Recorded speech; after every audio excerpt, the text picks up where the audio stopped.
Eliot Ness, the man who brought down Al Capone, is as famous as any detective in modern American history. Immortalized in film and television, he is rightly revered for his genuinely impressive success in the field of crime fighting. But just like in the old saying that all political careers end in failure, Ness's legendary time in law enforcement would end without a crowning glory. His last major case pitted his wits against those of one of the most grisly serial killers of all time, a psychopath who became known as the Cleveland Torso Murderer. The killer's 12 known victims were murdered between 1935 and 1938, although some estimates claim that the final tally could be as high as 20. Of the 12, only 3 were ever positively identified. Unusually for a serial killer, both men and women were killed. Depression-era America was filled with drifters and indigents, and they were an easy target for exploitation or murder. In Cleveland, huge shantytowns sprang up, populated not only by the down and out, but by so-called working poor, whose employment income was so inadequate that they were forced into slums alongside the penniless. The shantytown, known as Cleveland Flats, was the killer's hunting ground. One area in particular, known as Kingsbury Run, was at the epicenter of the murders. This gave rise to the killer's nickname, the Mad Butcher of Kingsbury Run. Victims were gratuitously dismembered and often found long after death. These factors made an already challenging case seem close to hopeless. To begin with, Ness had only a peripheral involvement in the matter. He occupied the role of Director of Public Safety, with responsibility for the police, but did no day-to-day investigation. As law enforcement reached an impasse in the inquiry, pressure grew for him to take a more hands-on role. Ness himself was aiming for a political career and needed little encouragement to insert himself into the manhunt. There's lots more to come in this video, but please consider subscribing. Thank you. And initially, he did add something to the investigation. He developed a suspect, Dr. Francis Sweeney, who had initially been discounted by the police. In what would now be known as criminal profiling, Ness saw in Sweeney all the ingredients required. A violent drunk with mental problems, Sweeney had also been a military surgeon during World War I, specializing in amputations. Body parts had been found near a soldier's home that Sweeney frequented. Ness also believed that Sweeney had been prematurely excluded because he came from a prominent family, and his cousin was a congressman who had frequently criticized Ness for his failure to make an arrest in the case. The doctor was brought in and thoroughly interrogated, a process which included 2 of the first ever polygraph tests. All who took part in the interviews were convinced of Sweeney's guilt, but without a confession, Sweeney walked. A frustrated and impatient Ness then made a rare error that would not only end his investigation, but damage him for the remainder of his life. He ordered that the shantytowns be evacuated and burned, a misguided attempt to stop the killings. The population of Cleveland interpreted this as a callous act, depriving already destitute people of their only shelter. Ironically, after his pressuring of Sweeney, the doctor checked himself into a mental hospital and the killing stopped. It seemed that perhaps Ness had been right all along. For years afterwards, Sweeney sent taunting and threatening letters and postcards to Ness and his family until his death in an institution in 1964. Ness never wavered that he had found the killer. Others believed that the killer simply moved on from Cleveland and killed again elsewhere in the U.S. The reputation and life of Eliot Ness went into a downward spiral after the unsuccessful hunt for the torso murderer. Already a heavy drinker, his consumption slid out of control, and included a drunk driving accident which he was accused of attempting to cover up. Despite his reduced standing, he decided to run an ultimately disastrous campaign for mayor of Cleveland.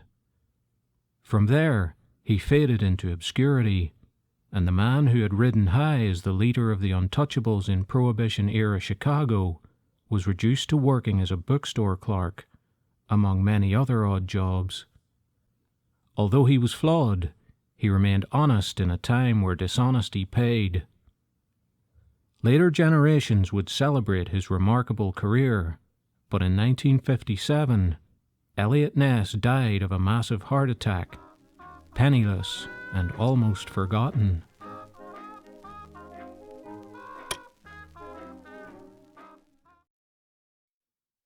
In 1990s London, staff and customers of Barclays Bank and Sainsbury's supermarket were terrorized by a cunning and bizarre bombing and extortion campaign that left police and psychologists baffled. Known as the Mardi Gras bomber, after the code name the offender used in communicating his blackmail demands, it would take 4 years to unmask the man who was described by police as a callous, calculating individual who was wholly indifferent to the possibility that his devices might cause death. The first bombs had been sent to 6 branches of Barclays Bank in North and West London on the 6th of December 1994. The unusual design, including shotgun cartridges and bullets triggered by springs, seemed to rule out a highly skilled bomb maker. Nevertheless, they were effective. 2 of them exploded, one injuring an employee of Barclays. The homespun devices left police with a potentially vast number of people in the frame. As one detective admitted at the outset of the operation, if it's a disgruntled bank customer, that gives us about 10 million possible suspects. Shortly after the initial bombs were sent, the extortionist contacted Barclays with his demands.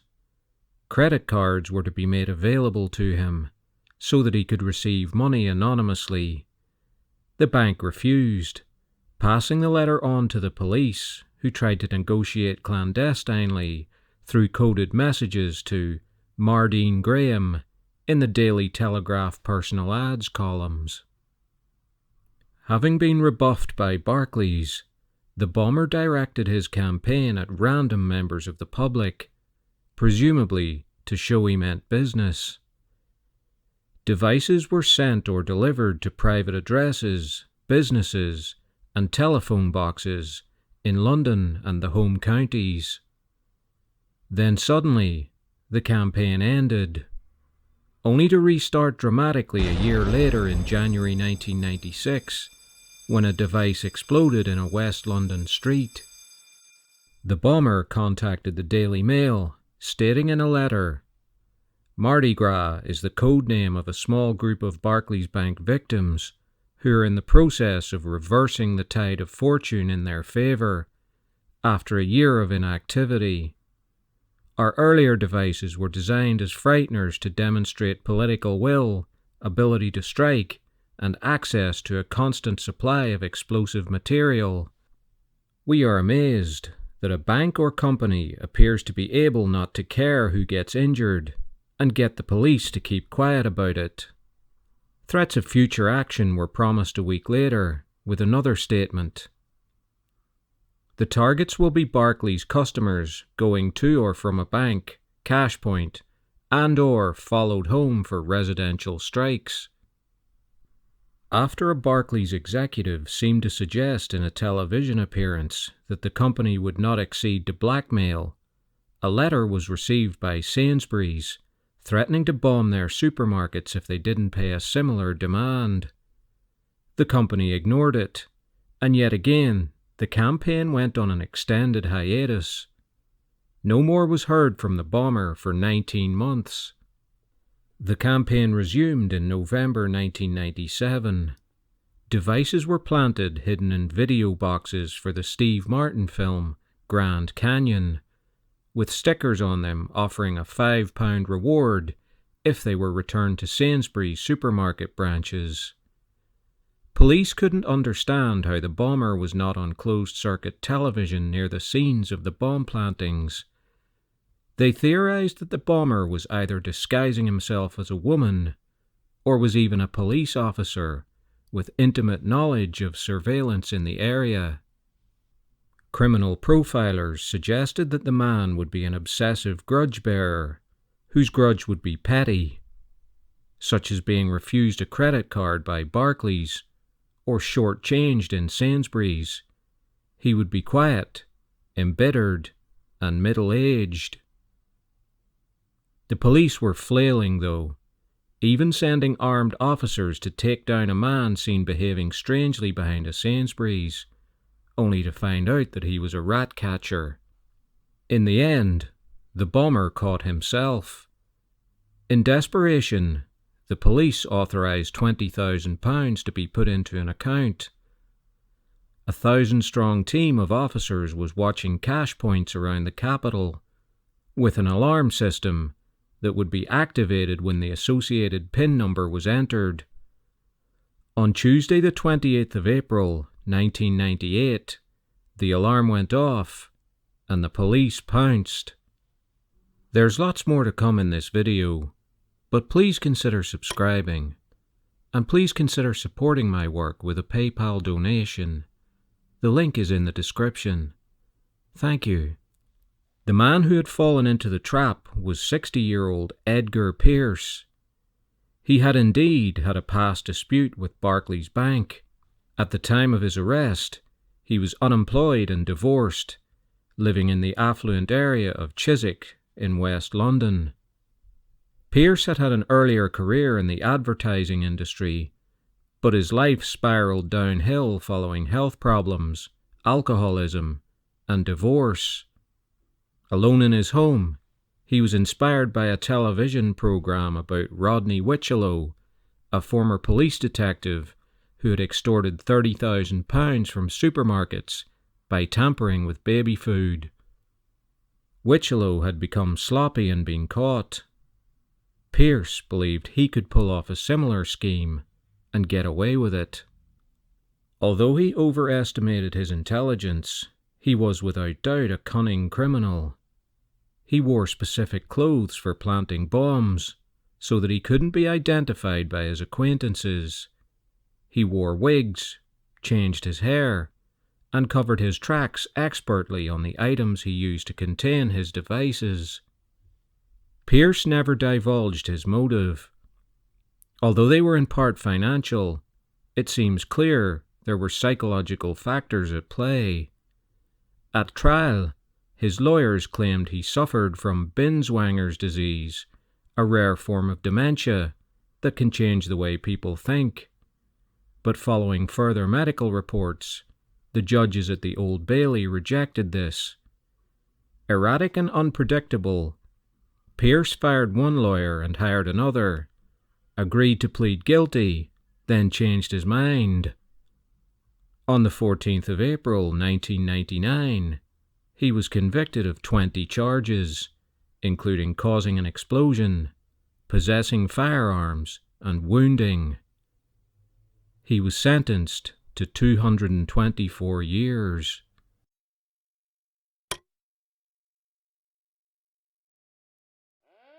Alvin Karpis was a Depression-era gangster who literally shot to fame as co-leader of the trigger-happy Barker Karpis gang in 1930s America.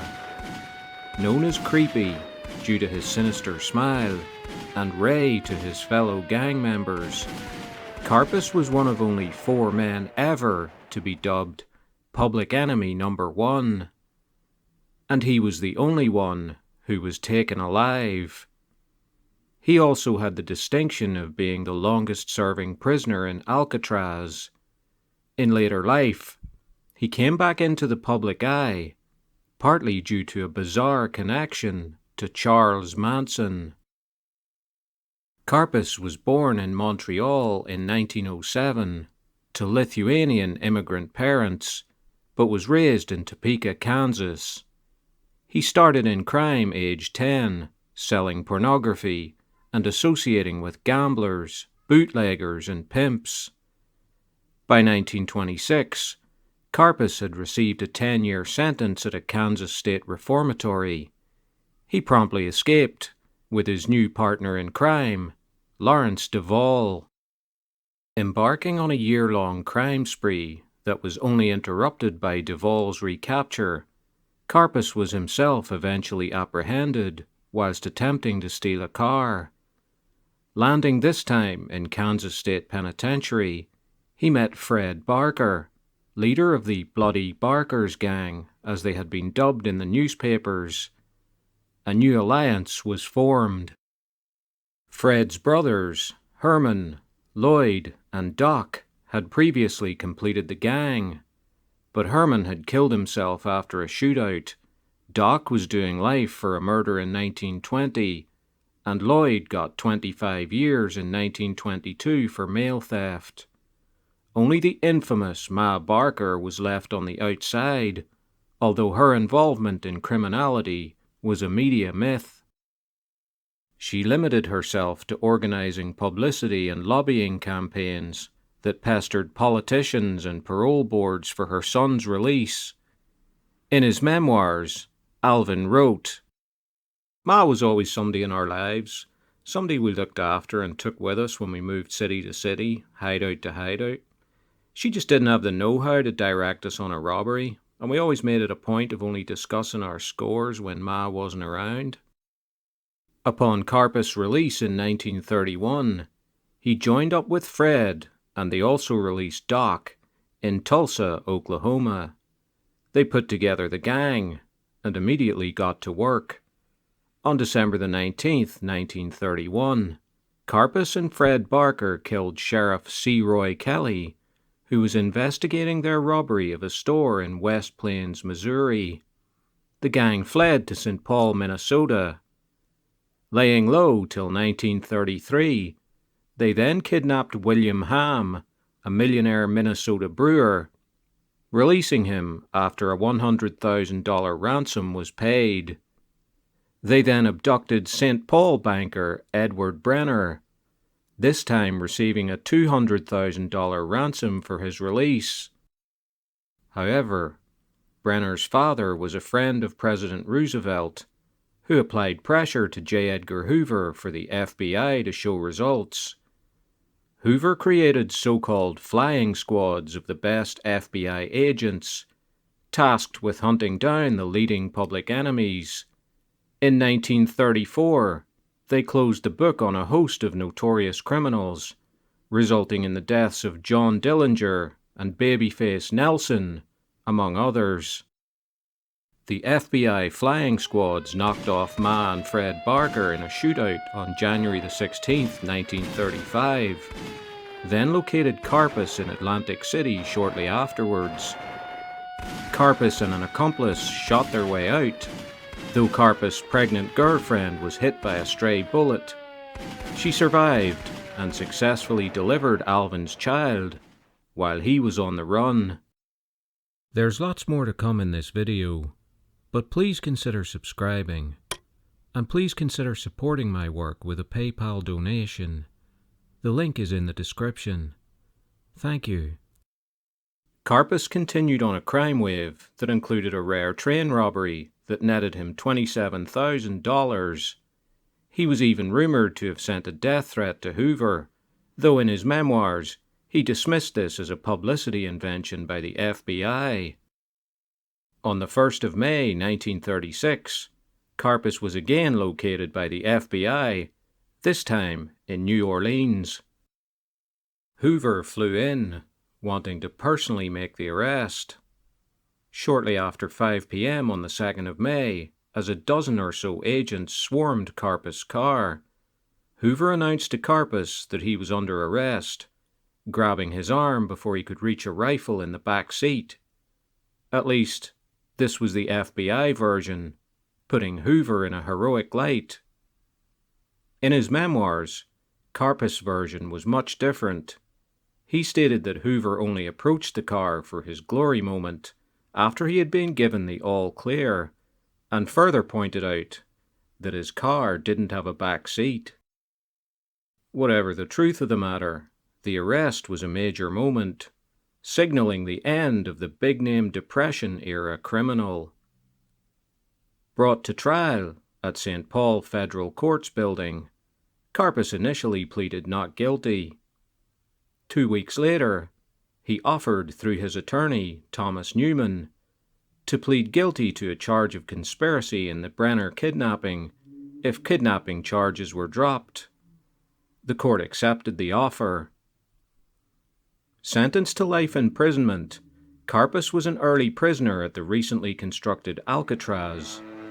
He was held there from August 1936 to April 1962 and was Alcatraz's longest-serving inmate.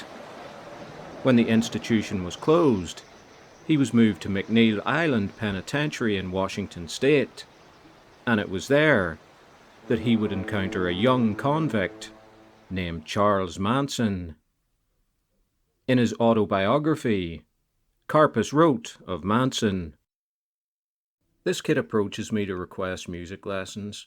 He wants to learn guitar and become a music star. Little Charlie's so lazy and shiftless, I doubt if he'll put in the time required to learn. The youngster's been in institutions all his life. His mother was a prostitute and was never around to look after him. I decided it's time someone did something for him, and to my surprise, he learns quickly. He has a pleasant voice and a pleasing personality, although he's unusually meek and mild for a convict. He never has a harsh word to say, is never even involved in an argument." After the successful lessons, Manson asked Karpis for an inn at a nightclub or casino in Las Vegas, where Alvin had contacts, but Karpis declined. Manson left with the promise that he would be bigger than the Beatles. Neither Karpis nor anyone else could have imagined that Manson's fame would ultimately be derived from something much more sinister than music. Finally released in 1969, Karpis was deported to Canada. He was initially refused entry, having had his fingerprints removed by underworld physician Joseph Moran in 1934. Settling in Montreal, he wrote his memoirs in 1971, entitled Public Enemy No. 1, which he updated in 1980. The topical association with Manson garnered him much extra attention, and his book tours across Canada drew great interest. He moved to Spain in 1973. Then in 1979, his life ended in suitably mysterious fashion. Found dead with sleeping pills next to him, the situation was initially ruled a suicide, only to be reversed to natural causes after a perfunctory re-examination of the scene. Some still suspected foul play, but unlikely as this seems, it will never be confirmed, as he was buried next day without an autopsy. Regardless, he had defied the overwhelming odds of his violent life and been one of the last men standing from the time of the Depression-era outlaw.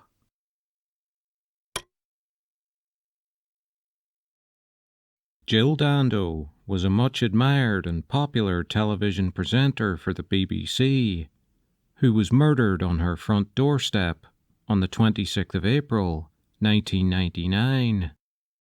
It was a crime that was as baffling as it was shocking. One man would spend 8 years in jail for the murder, only to be acquitted. The case remains unsolved to this day. After an early stint in local broadcasting, Dando began a national career as a newsreader. She then moved on to present the holiday programme, as well as the ratings-winning Crime Watch UK. At the time of her death, she was firmly established as a viewer's favourite. On the morning of her murder, Dando had returned from her fiancé's home to her own home, which she no longer frequented, and was in the process of selling. As she opened her front door, she was grabbed from behind, forced downwards, and shot in the head with a 9mm automatic. Death was instantaneous. A neighbour, Helen Doble, found her approximately 15 minutes later.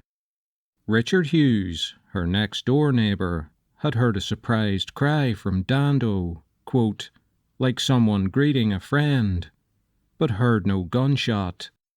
Hughes looked out of his front window, and while not realising what had happened, made the only certain sighting of the killer, a 6-foot-tall white man, aged around 40, walking away from Dando's house.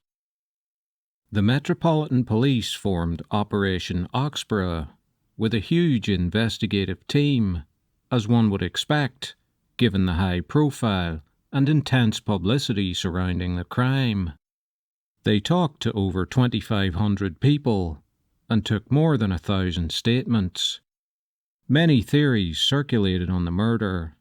An obsessed fan or jilted ex sprang immediately to mind. Police also examined the possibility of a professional hit, either by a criminal who had been brought to book as a result of Crime Watch UK, or elements involved in conflicts in the Balkans. Jill Dando had fronted news bulletins in the period that included crises in that region, and may have become associated with NATO action against Serbia in the minds of Serbian nationalists. It was even suggested that a professional rival, jealous of her status and popularity, had hired a hitman. A later, and more outlandish theory, was that Dando had been investigating the now-known paedophile activities that were going on at the BBC, principally involving Jimmy Savile, and was silenced because of what she had learned. After a year of investigation, detectives had drawn a blank. Various men who resembled the description of the killer had been seen close to the house on the day, or in the days leading up to the killing. More sightings were reported of men running in streets near the scene. Despite public appeals, reconstructions on Crime Watch, and massive media coverage, the investigation was going nowhere. DCI Hamish Campbell, leading the investigation, appeared again on Crime Watch 1 year on. His remarks would be retrospectively criticised. The contract assassination theory had now been dropped. The Met were now focusing exclusively on the lone killer theory. Campbell described the suspect thus: "Link the loner, the obsession with firearms, the ability to be in that street at that time on that Monday, and the description. Even if it's not an obsession with Jill Dando, it's an obsession with other women, or an obsession with something else. That's where we're talking about the obsession with guns. A previous gun club member.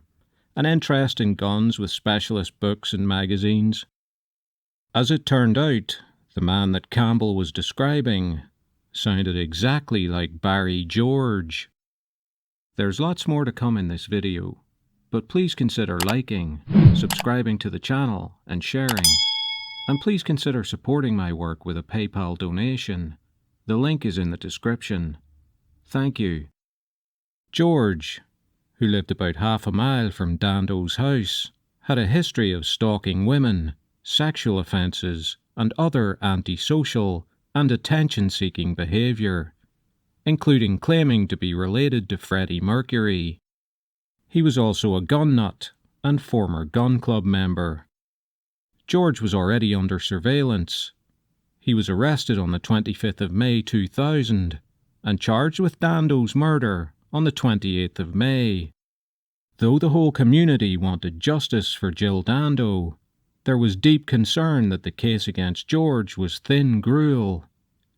He had little apparent interest in the presenter. Identification evidence was weak. He also appeared to have an alibi. Mental illness and epilepsy made it difficult to believe that he could have the wherewithal to execute such a professional and meticulously planned killing. The case hinged on some disputed forensic evidence, a tiny speck of supposed gunshot residue found on George's coat a year after the crime. Nevertheless, George was convicted of murder on the 2nd of July 2001 and sentenced to life imprisonment. 2 subsequent appeals failed. In 2007, after a BBC Panorama programme demolished the scientific evidence against him, the Court of Appeal quashed his conviction and ordered a retrial. This time, George was acquitted. He received substantial damages from national newspapers who had claimed he was guilty, and also printed stories suggesting he had resumed stalking women. However, he was denied compensation by the government for the 8 years he had spent in prison. Campbell and the Metropolitan Police came under heavy fire after the verdict. It was alleged that, under pressure and with no prospect of solving the case, they had simply decided to fit up the local oddball. Campbell's comments on the Crime Watch appeal seemed to suggest that he already had George in the frame and was inviting viewers to fit the evidence around him. In an interview with the Evening Standard in 2013, on the occasion of his retirement, Campbell said he had no regrets. He added, "We, the Met Police, did everything we could to understand that murder and bring the person responsible to court, and we did that twice." Cold case reviews by the police after 2008 have concluded that Dando was killed by a professional assassin in a so-called hard contact execution. Pressing the gun against her head would have acted as a suppressor, muffling the sound of the shot and preventing the killer from being splattered with blood. More than 20 years on, there are still no answers. The loss of such a talented and popular person in such a senseless manner is still felt by many. Hopefully justice will eventually be done, though as the years go by, those hopes seem more and more unlikely to come to pass.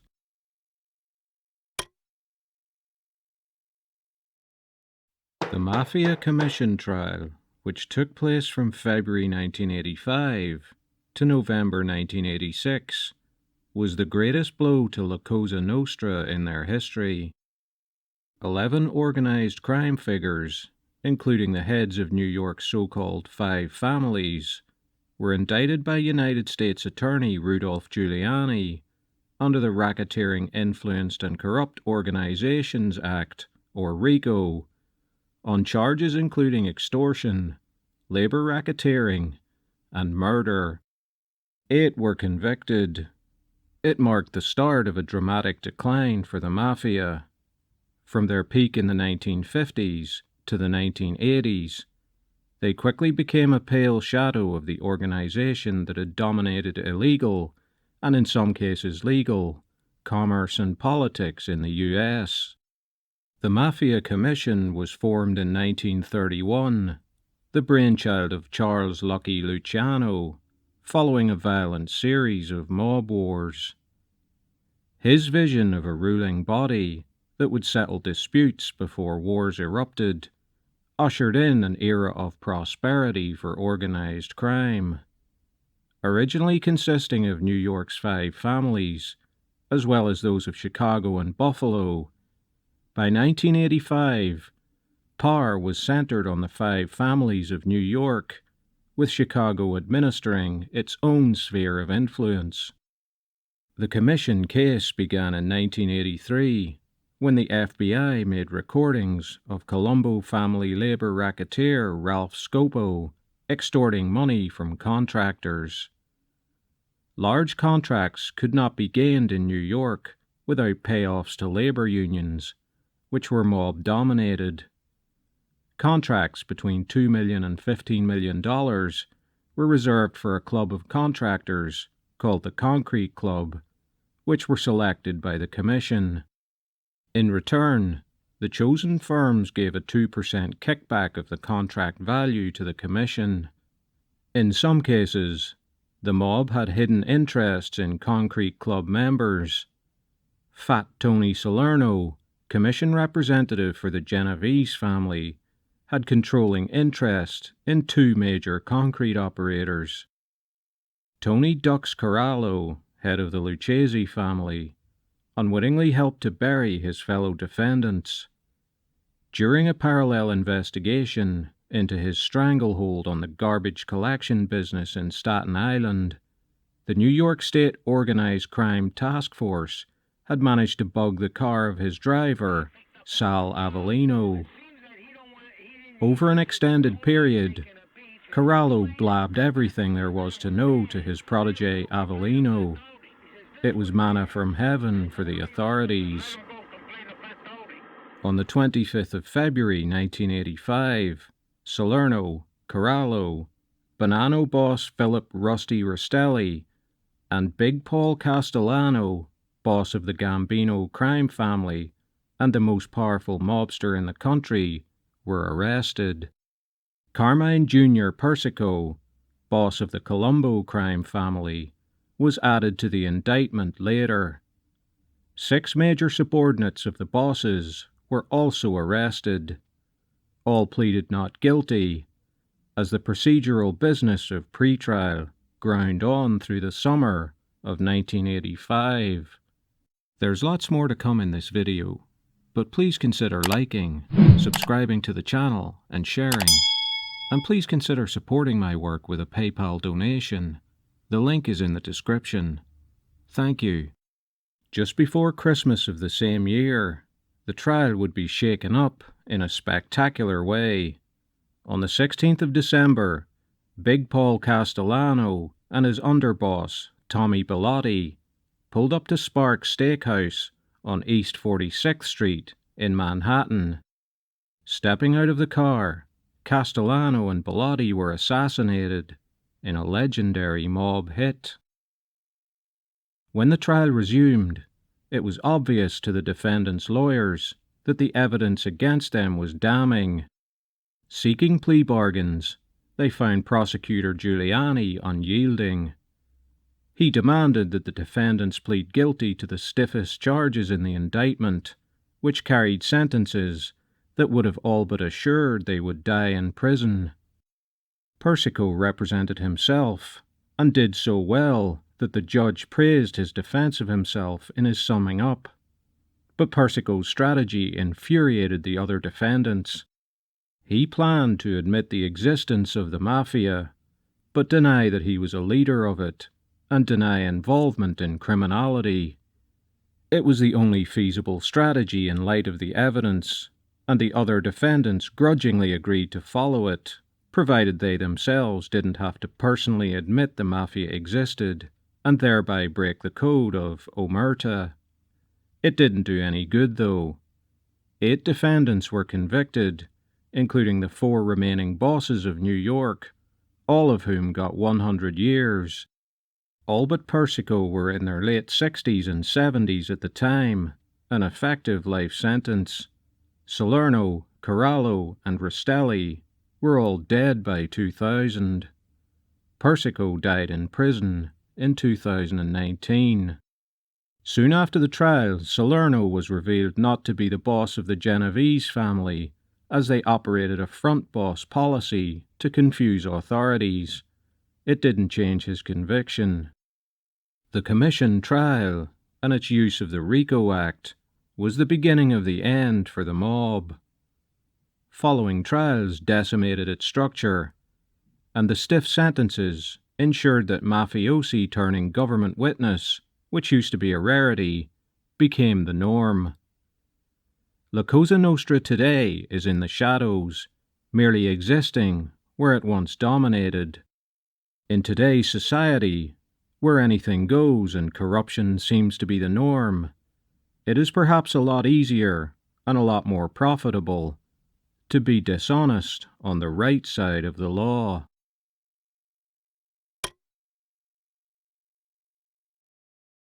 Bre-X was a Canadian group of companies whose Calgary-based minerals division, Bre-X Minerals Limited, was responsible for one of the biggest scandals in stock market history.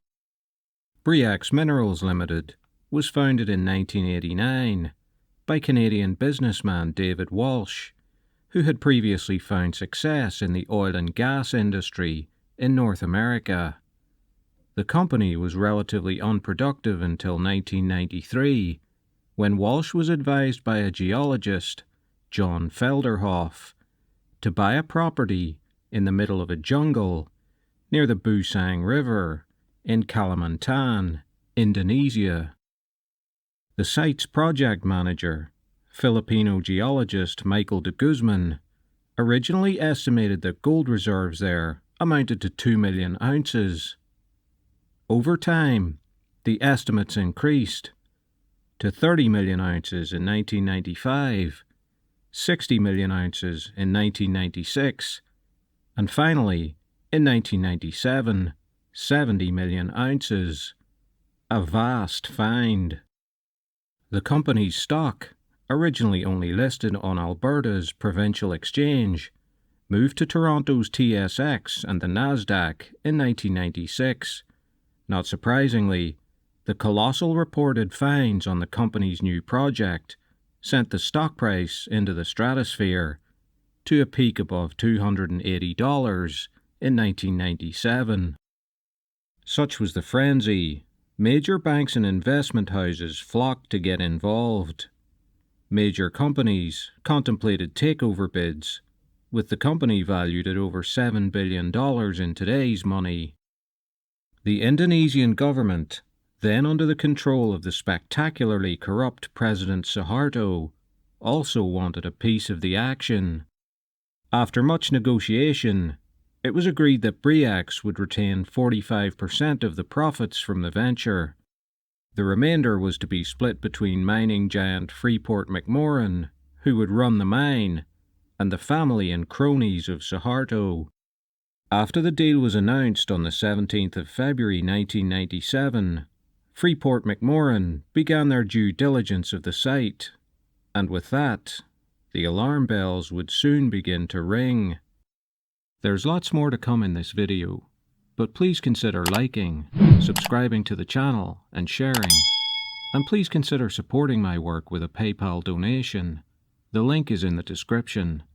Thank you. On the 19th of March 1997, the aforementioned Michael de Guzman reportedly committed suicide by jumping from a helicopter in Indonesia. 4 days later, a body was recovered, but missing the hands and feet. Animal predation had further complicated matters. When identification was claimed, it was only via a tooth and a thumbprint. Journalist John Macbeth, who investigated the scandal, claimed that a body had disappeared from the morgue in the town the helicopter had taken off from. The supposed remains of de Guzman were found only 400 metres from a logging road, and were only seen by another Filipino geologist. Macbeth further asserted that de Guzman was a bigamist, and one of the women who claimed to be married to him continued to receive anonymous monthly payments from someone long after the geologist's supposed death. A week later, Freeport-McMoRan announced that its own due diligence core samples, led by Australian geologist Colin Jones, showed, quote, insignificant amounts of gold. Panic selling of the company's stock ensued. Suharto cancelled the deal, while Bre-X demanded more tests and reviews of the samples. Strathcona Minerals, another mining firm, was brought in to give a second opinion. Their results came on the 4th of May and left no one in any doubt. The Busang samples had been salted with gold dust, in some cases gold shaved from jewellery. Even if the samples had been genuine, they never came close to the quantities that had been claimed by de Guzman. Trading in Bre-X was suspended, and the company filed for bankruptcy protection. Angry investors demanded answers, and lawsuits began to fly. The head of the Toronto Stock Exchange resigned. Several public sector pension funds lost tens of millions in the crash. Bre-X formally went bankrupt on the 5th of November, 1997. David Walsh always professed his innocence and moved to the Bahamas in 1998. Shortly after moving there, 2 masked gunmen broke into his home and demanded his money. 3 weeks later, on the 4th of June 1998, Walsh died of a brain aneurysm. To his credit, Walsh had called in the RCMP as soon as the fraud became apparent, and supposedly had no knowledge of the shenanigans in Indonesia. The RCMP investigation ended with no charges. But in 1999, Felderhoff was charged with insider trading by the Ontario Securities Commission. The case would drag on through the courts for years, eventually ending in a 2007 acquittal for Felderhoff. A class action lawsuit by investors also faltered. There was simply no money available from Bre-X to justify its continuance. Prior to the scandal, professional geology in Canada was unregulated. This was amended so that Bre-X could never happen again. At least, not in terms of unsubstantiated claims of mineral deposits.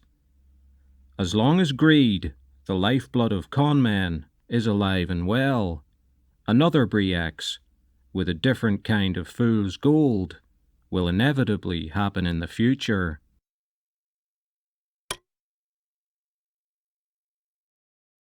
In May 1924, 2 wealthy students from the University of Chicago kidnapped and murdered a 14-year-old boy, Bobby Franks, in what was dubbed by the media as the crime of the century.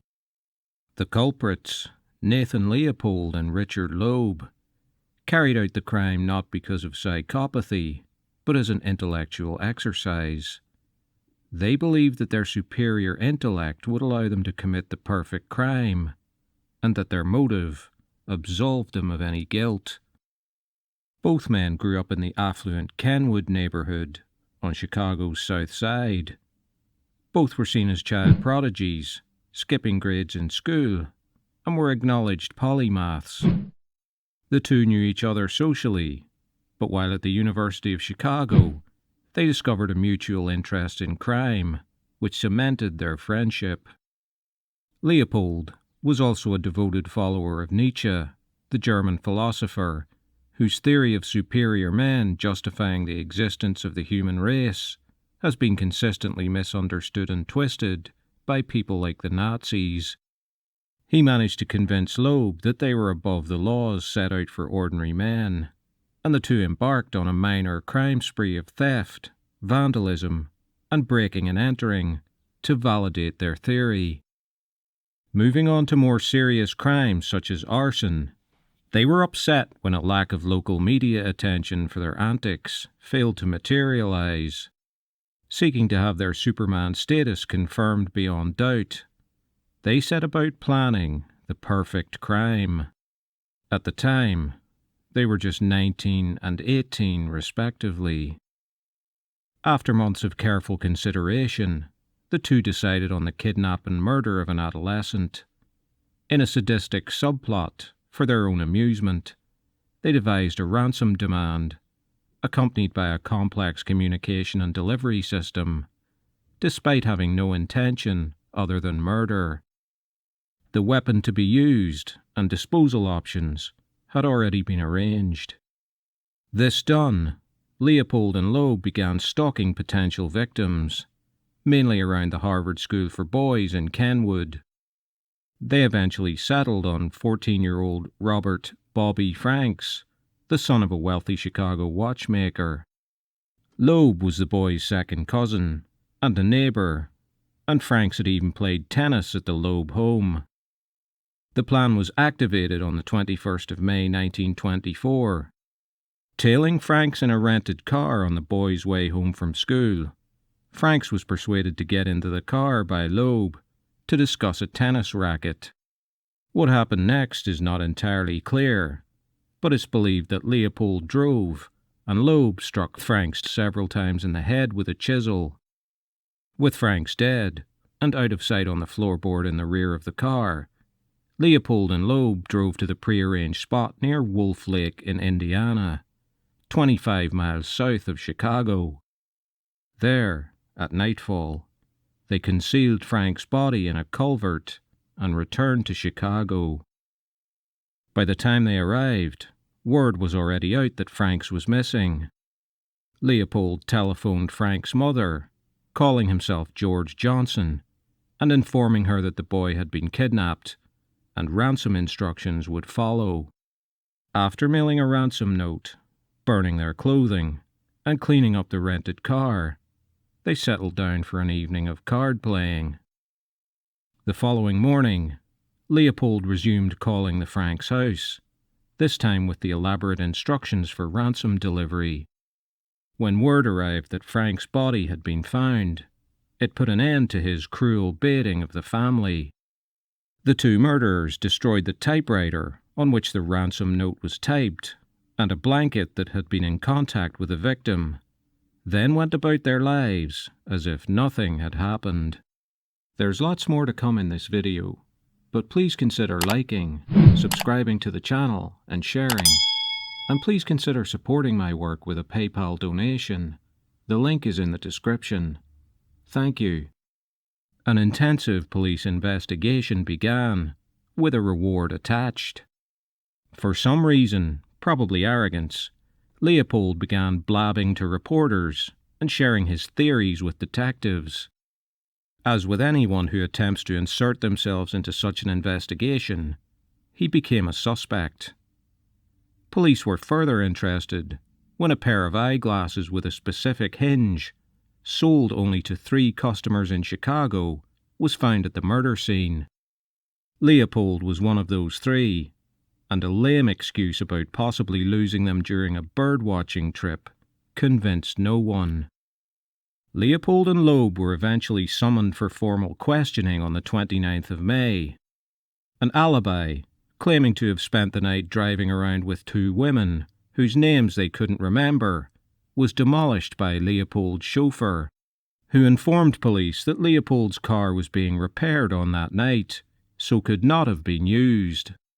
Faced with these facts, Loeb abruptly confessed, blaming Leopold for everything, and stating that he was only driving the car. When Leopold confessed, he reversed their roles, but other than that, the details were broadly the same. Both admitted that it was a thrill kill, fueled by their delusions about Nietzsche's Superman, and the desire to commit the perfect crime. Leopold further admitted that the crime had not given him the fulfillment he hoped for. The trial was a media circus. Loeb's family hired the renowned criminal defense attorney, Clarence Darrow, at a cost of $70,000. Darrow took the case, as he was a staunch opponent of capital punishment. In the event, the trial was fairly unremarkable, since it was an open and shut case. Both men pleaded guilty, and sought mitigation in psychiatric or personality defects. The only memorable event was Darrow's summing up to the judge, 12 hours in all, in which he emphasized the youth of the defendants, the unfairness of the U.S. justice system, and basically laid it on thick. The judge, perhaps bludgeoned into submission by Darrow's speech, spared Leopold and Loeb from death, instead sentencing them to life plus 99 years for the kidnapping. 12 years later, Loeb was murdered in prison by another inmate, James Day, who claimed that Loeb had made advances towards him. The evidence seemed to suggest that it might have been the other way round, but with sympathy for Loeb in short supply, Day got away with his claim of self-defense. Leopold was a model prisoner, assisting in the education of other inmates, and participating in a trial for an experimental malaria treatment. He wrote his autobiography, entitled Life Plus 99 Years, published in 1958 as part of an ongoing campaign to win parole. Despite criticism for a perceived lack of remorse, he won his freedom that same year. With the help of a Christian charity, he moved to Puerto Rico, becoming a medical technician in a hospital. Earning a master's degree at the University of Puerto Rico, he taught classes and rekindled his interest in ornithology. He died of a heart attack in 1971, at the age of 66. There have certainly been more gruesome crimes than those committed by Leopold and Loeb, but the arrogance behind their thrill killing is the most unsettling part. Having seen off the fad for eugenics in the 1920s and the atrocious regime of Nazism in World War II, we must always be on our guard against the anti-human tendencies that lurk within some members of the human race.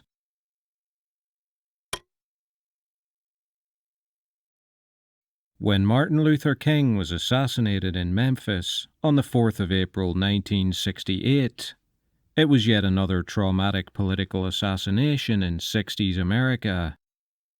His assassin, James Earl Ray, would join the likes of Lee Harvey Oswald in infamy. Unlike Oswald, Ray would not be captured on the day of the assassination and would evade a huge manhunt for months. Ray's motivation for killing King was racial hatred, but he was a cunning and experienced criminal in his own right. Following the assassination, Ray drove to Atlanta, ditched his car, then boarded a bus for Detroit, using the name Eric S. Galt. Once there, he boarded a bus for Windsor, Canada, and from there to Toronto. Ray was familiar with Canada. He had taken advantage of the Montreal World Fair to go on a robbery spree there in 1967. He favoured Toronto this time, though, fearing that he would not blend in as easily in French Canada. To avoid suspicion, Ray rented 2 rooms at separate locations and stayed 8 hours at each. It took a full week before he saw his name in the Canadian media. By then, he had already acquired a false Canadian birth certificate and passport by researching old newspapers. Apprehension nearly came when he was stopped by a policeman for jaywalking, but the false address he gave was not checked. As a precaution, he took 2 new false identities. In an era when computer databases didn't exist, he easily obtained duplicate birth certificates, then called the real person, posing as a passport official. When they said they didn't have one, he apologized for the error, then promptly applied for a passport in their name. There's lots more to come in this video, but please consider liking, subscribing to the channel, and sharing. And please consider supporting my work with a PayPal donation. The link is in the description. Thank you. Ray's long-term game plan was to make his way to Rhodesia, now Zimbabwe, which had no extradition treaty with the US. Once there, he fancied that he could fight for white supremacy as a mercenary. It was an absurd idea, but he had few options.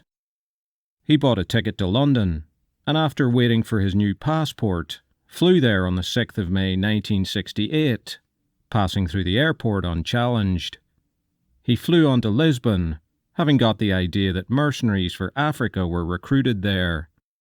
Unable to find a connection, he flew back to London 10 days later, holing up in an Earl's Court flophouse for £2 a night. Despite the modest accommodation, Ray was low on cash. He robbed a bank near the hotel, but came away with only £100. An attempted robbery at a jewellery store had to be aborted after the owners tripped an alarm.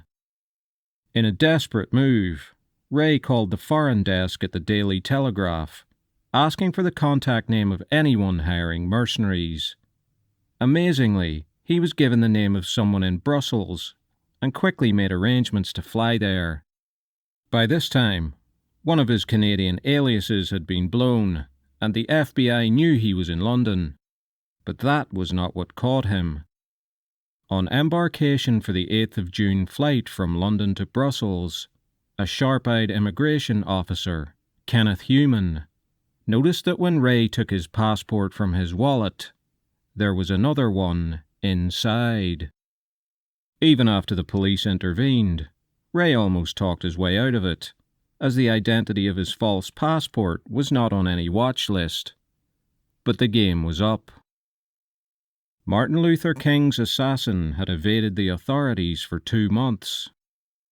Had this veteran criminal not made a rookie mistake at Heathrow, he may have made it to Rhodesia and escaped justice for the murder of one of the great unifying figures of the 20th century.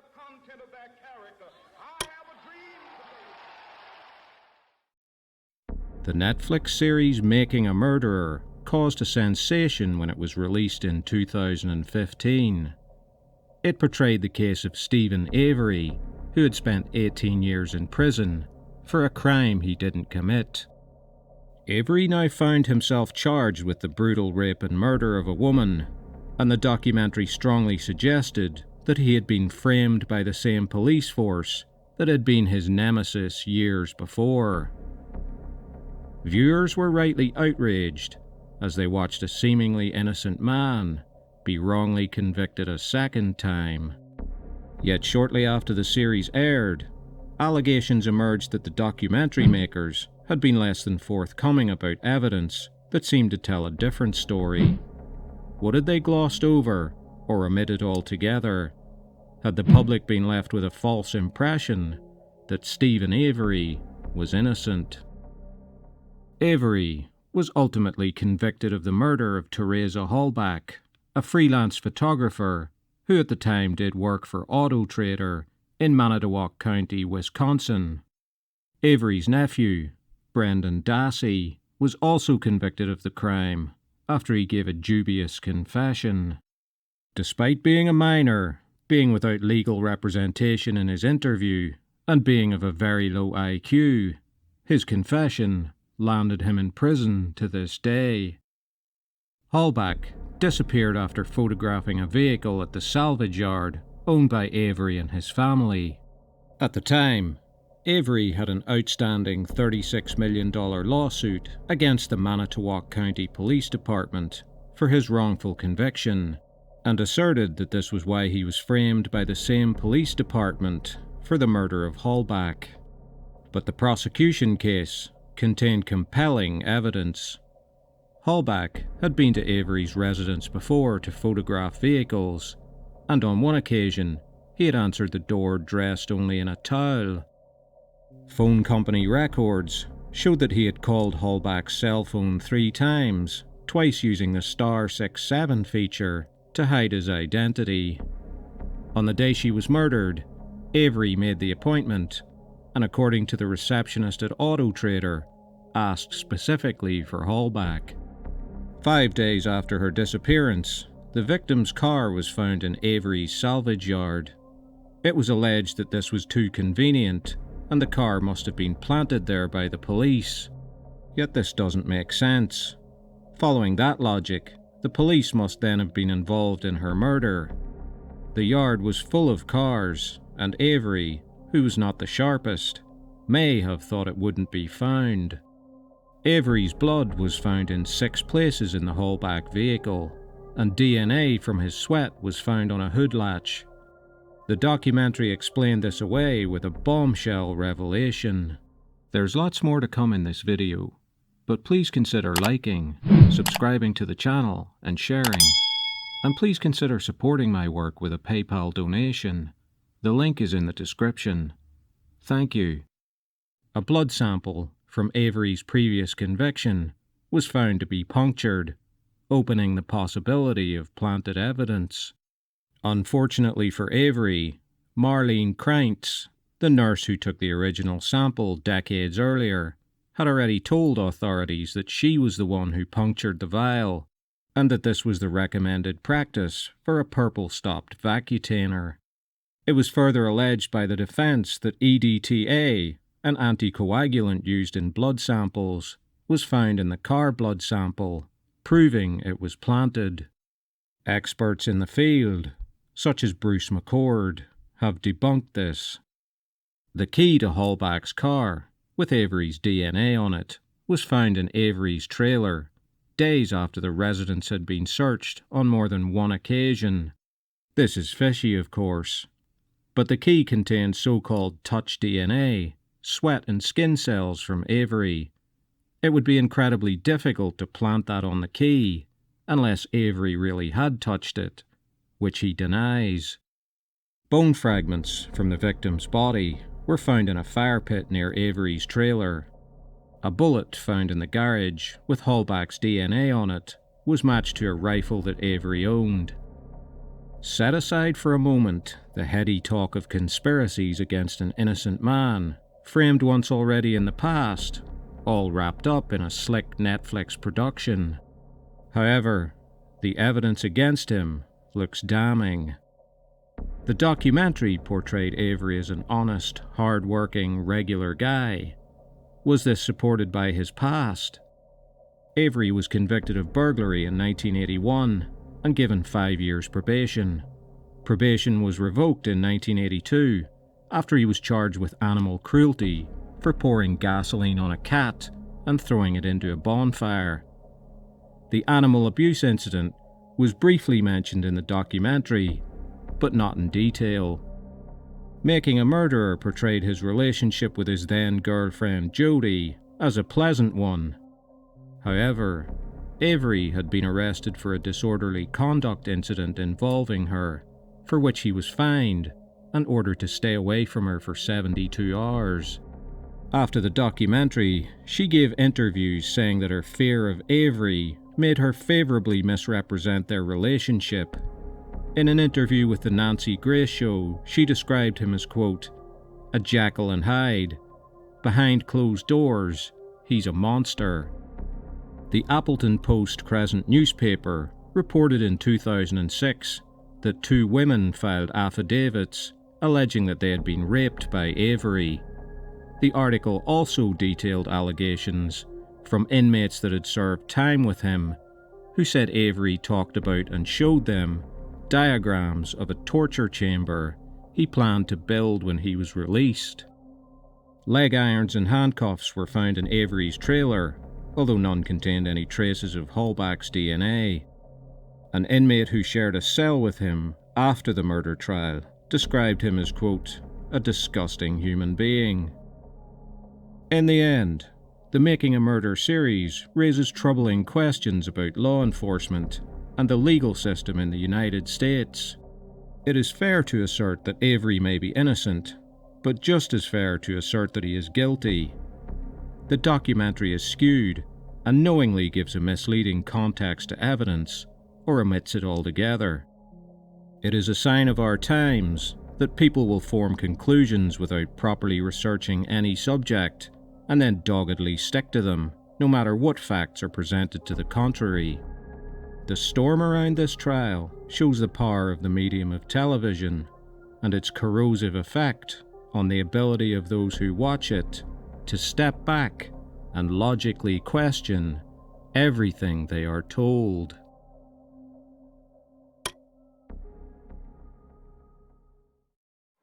At 2 p.m. on the day before American Thanksgiving in 1971, a typical businessman, well-dressed and carrying an attaché case, walked into Portland Airport.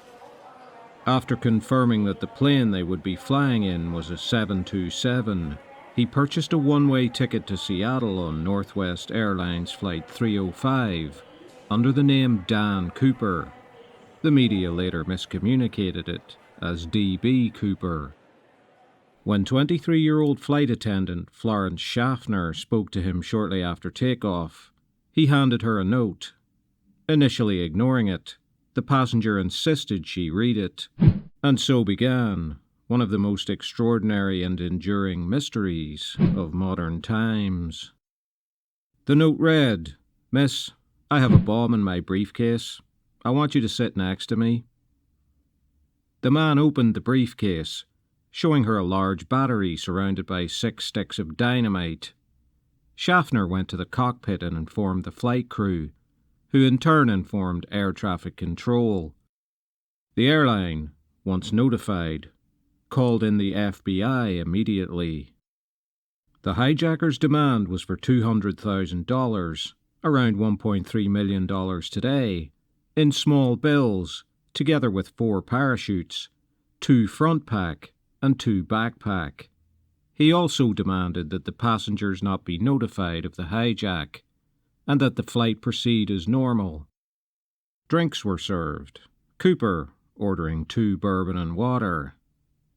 The airline informed the FBI in Seattle that they intended to pay the ransom. The FBI set about assisting them, including photographing and recording the serial numbers of all the bills.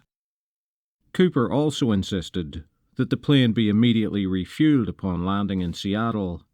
No passengers were to be released until all of his demands were met. At 5:43 p.m., after circling Puget Sound for 2 hours to allow time for the ransom and parachutes to be arranged, the plane landed at Seattle, taxiing to a remote part of the airfield. The money, $10,000 $20 bills separated into piles of 100, and parachutes were brought to the aircraft and taken aboard by a flight attendant. As it turned out, one of the parachutes was defective, although neither the FBI or the hijacker knew this at the time. This would have been particularly unfortunate if Cooper, as the FBI suspected, had used the extra parachutes to take hostages with him. In the event, the passengers, while upset at the delay to the flight and the delay in the airport, were still completely unaware of the unfolding drama aboard, having been told that flight delays were due to mechanical issues. Cooper demanded that the flight attendants pull down the shades on the aircraft windows, with good reason, since marksmen were around the aircraft, looking for a clear shot at him. After the plane was finally refueled, passengers were allowed off the plane. Cooper kept the flight crew and one flight attendant on board, then instructed the captain to fly to Mexico City at a height of 10,000 feet and at a speed of 200 miles per hour. This slow speed and low altitude would require refueling at Reno, Nevada.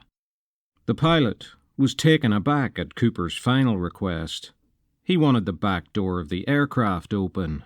The captain informed him that the aircraft would be unable to take off in that configuration. After an argument, Cooper finally agreed to take off with the door closed.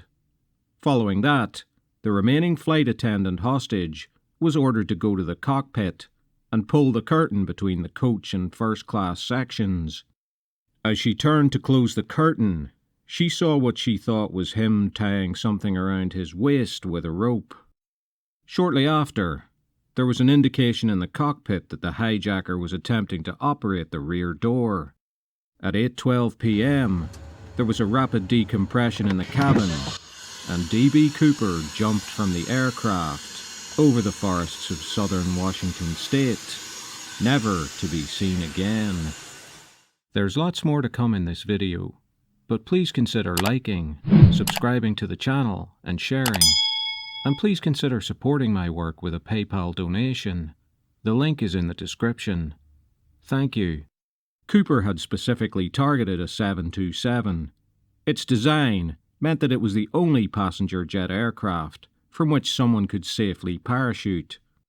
Subsequently, all 727 were modified so that this was no longer possible. When the plane landed in Reno, the FBI scrutinized every inch of the plane, but found little with which to get a fix on their man. Latent prints were found, but could have belonged to anybody. A tie, with a tie clip, and 8 cigarette butts, presumed to be from the hijacker, were recovered. The butts were lost long before the DNA era. 2007 testing of the tie revealed a DNA profile, but this would be next to worthless due to contamination. A composite drawing, based on the memory of the flight attendants who had seen him, similarly produced no results. After analysing the flight path and tallying it with the evidence from the crew, the FBI believed Cooper had touched down somewhere in the area of Lake Merwin, not far from Mount St. Helens. A massive search was launched. Witnesses had reported seeing a large white object, possibly a parachute, floating in Lake Merwin. However, extensive searches found nothing. So did Cooper survive and escape? The terrain was inhospitable, but with fire, water, and a knife, definitely survivable for someone with outdoor experience. The FBI continued the search for 7 years without results. Then in November 1978, a hunter discovered a plastic placard from the rear stairwell of Flight 305, deep in the forest. And in 1980, on the shores of the Columbia River, 20 miles from Cooper's supposed jumping point, a family digging a fire pit found $5,880 buried, which was positively identified as coming from the ransom money. The fact that the money was waterlogged left the FBI almost convinced that Cooper had drowned or was otherwise dead in some other way, although they kept the investigation live. Others pointed out that the find still left $194,000 unaccounted for, and no body had ever been recovered. The FBI further pointed out that no money from the hijacking has ever appeared in circulation.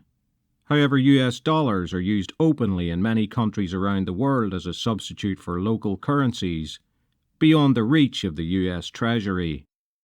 Just 5 months after Cooper's flight, another hijacking extortion took place against another US airline, this time for $500,000. The skyjacker's name was Richard McCoy, a former Green Berets helicopter pilot and avid skydiver. This time, the skyjacker was caught and sentenced to 45 years. However, he escaped and was killed in a shootout with the FBI. McCoy bore a striking resemblance to the composite sketch of Cooper, but Florence Schaffner, who got the best look at Cooper, was unconvinced that McCoy was the man. The FBI weren't much interested in McCoy for the Cooper case either, citing evidence that suggested he was in Las Vegas that day. Later analysis of the flight path suggested that the original calculation of the drop area had been mistaken and was actually closer to the Washougal River. Later searches there by private individuals uncovered nothing. The investigation finally closed after 45 years. In 2016. Local field offices will continue to respond to any new leads. Officially, the FBI maintain that it is overwhelmingly likely that Cooper died during or soon after his jump. Others contend that the FBI would say that, since they got absolutely nowhere in their investigation. There has to be an even chance that the man known as Dan Cooper did, in fact, survive and get away with this most audacious hijacking.